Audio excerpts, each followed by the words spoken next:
Hello everybody, this is Miss J and today we'll be reading another book by Margaret Wilde. It's called Jenny Angel and it's about a girl, Jenny, whose brother is dying.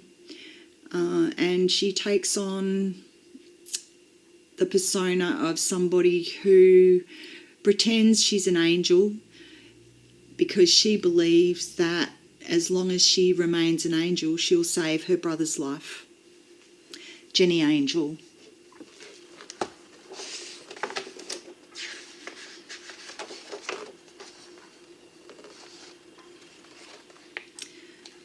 There flies Jenny Angel, swooping under the harbour bridge, soaring past tall pines, their branches etched like toothbrushes against the fading light. Down below she can see the wharf, its narrow piers stitched into the sea. In the harbour are the yachts, their sails folded like butterfly wings. As night settles, she flies back home and crouches on the roof of her house, surrounded by stars. If she stays on guard this night and the next and all the nights to come, she believes that the doctors will be wrong and Davy will not die. She is Davy's guardian angel. Just as people call carpenter and baker once sawed wood and baked bread, so people called angel must once have been angels. Davy believes this and so does she.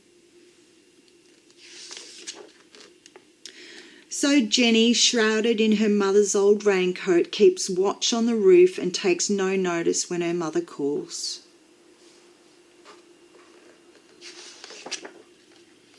In the morning, Davy asks as usual, "Let me see your wings, please." And Jenny replies as always, "No one's allowed to see my wings. You know that." But she lets him touch the back of the raincoat and, reassured, he slips back into his morning sleep.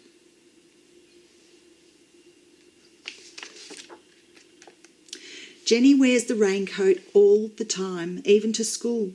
The teachers have stopped nagging her to take it off and the children no longer bother to tease her.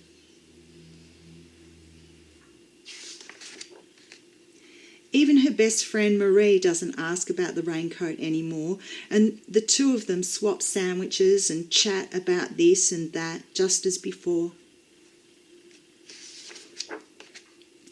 Sometimes, if Jenny is doing an errand for a teacher, she stops by Davy's classroom and takes notes of who is sitting next to who, what pictures are on the wall, and what songs the children are singing.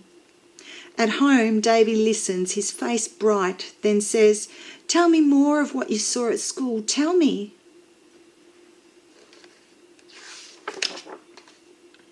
So even though Jenny hasn't done her English homework or started her project on frogs, she curls up on the bed and talks until her voice is hoarse and Davy sinks back on the pillows, replete.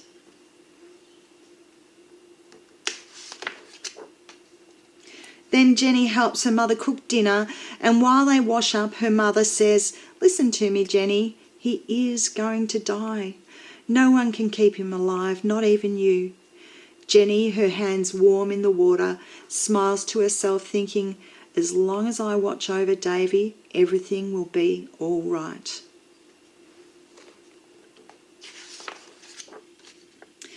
But when Davy becomes so light that Jenny thinks she couldn't pick him up in one hand and toss him into the sky, he stops asking about school. He stops asking to see her wings. He doesn't touch her back.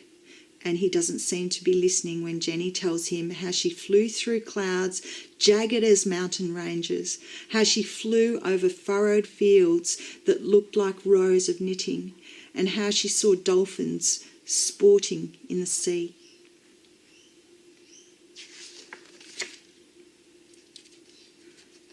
Just want to make sure I haven't missed a page.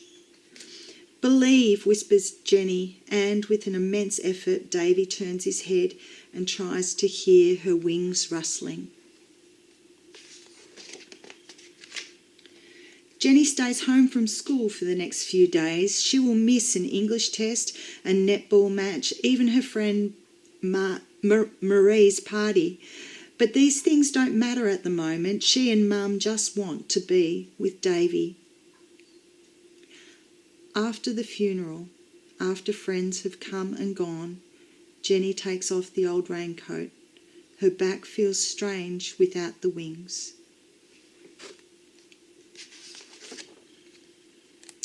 That night she climbs one last time up the lattice trellis onto the low roof. Her mother follows, although she is scared of heights. She brings the raincoat with her and wraps it around them both, and they sit for a while among the clouds and moon and stars.